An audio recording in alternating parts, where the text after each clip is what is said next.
जय श्री राम भाई। श्रृंगी ऋषि ने पैर रखा, बरसात हो गई।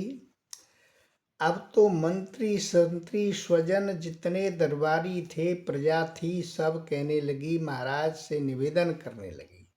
राजा रोमपाद से बोले, महाराज इन आपकी कन्या एक बहुत अच्छी, बड़ी है, सुंदर है, विवाह के योग्य है, क्यों न इनके साथ में उनका विवाह कर दिया जाए, तो एक रिश्ता जुड़ जाएगा, तो कभी जरूरत पड़ेगी कोई यज्ञ करने की जरूरत नहीं पड़ेगी। जब इनको बुला लिया करेंगे, बरसात हो जाया करेगी। सुर नर मुनिजन की यही रीति, स्वार्थ लाग करें सब प्रीति। राजा रोमपाद को भी अच्छा लगा, बोले सलाह तो उचित है, ठीक है। बोले उन्होंने उनकी पुत्री का नाम शांता था, राजा रोमपाद की पुत्री का। शांता के ही महल में उनके रहने की व्यवस्था करती है। शांता को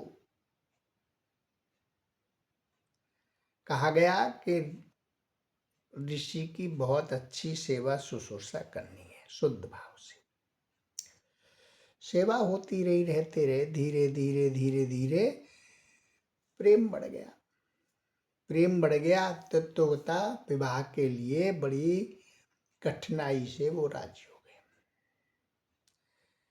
कहने लगे, मेरे पिता अगर क्रोध करेंगे तो बोले ये हम संभाल लेंगे, हम उनसे क्षमा याचना करेंगे, अनुनय विनय करेंगे, क्योंकि ऋषि बहुत दयालु होते हैं, हम मना लेंगे। मान गए, विवाह हो गया। अब श्रृंग ऋषि राजा रोमपाद के दामाद बन गए, शांता उनकी पत्नी बन गई। अब इधर उनके मित्र के यहाँ क्या होता है, राजा दशरथ के यहाँ, अयोध्या नरेश के यहाँ, कि उनके कोई संतान नहीं थी। उन्हें पुत्रेशी यज्ञ कराना था, तो उनके जो गुरु थे वशिष्ठ जी, उन्होंने ये कहा कि कोई ऊर्ध्वरेता संत जो है मिल जाए आपको, तो वही पुत्रेष्टि यज्ञ कर सकता है, हम तो गृहस्थी संत हैं। उन्हें जब पता लगा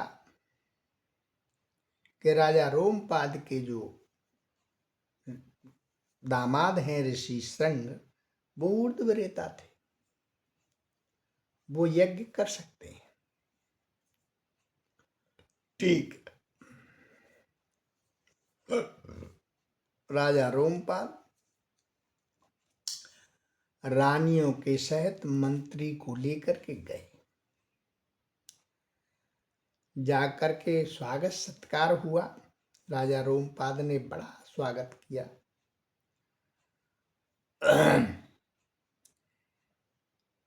कुशल मंगल पूछा।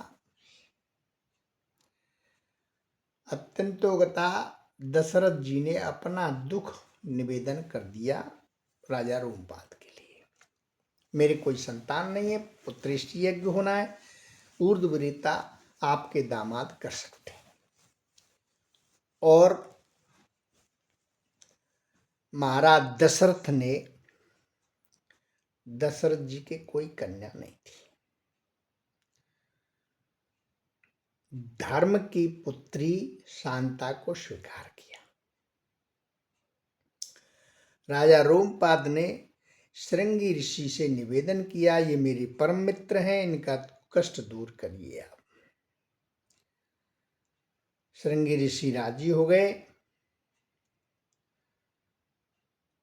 और अयोध्या में आए, और उन्होंने पुत्रेष्टि यज्ञ किया।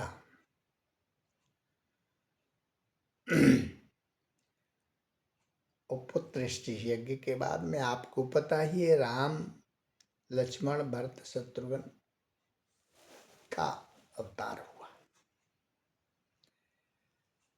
तो ये कथा आपको बड़ी रोचक है। किसी एक भाई हैं देवकी नंदन जी, उन्होंने बड़े भक्त हैं, इस कथा का निवेदन किया था नागपुर से। तो मैंने उनको ये कथा सूक्ष्म रूप से समझा दी है और मेरा विचार है कि समझ में आ गई होगी।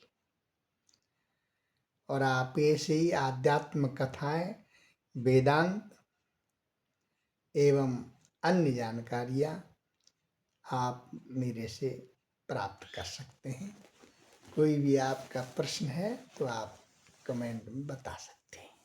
ठीक है, आनंद लें, मस्त रहें, व्यस्त रहें। जय श्री राम।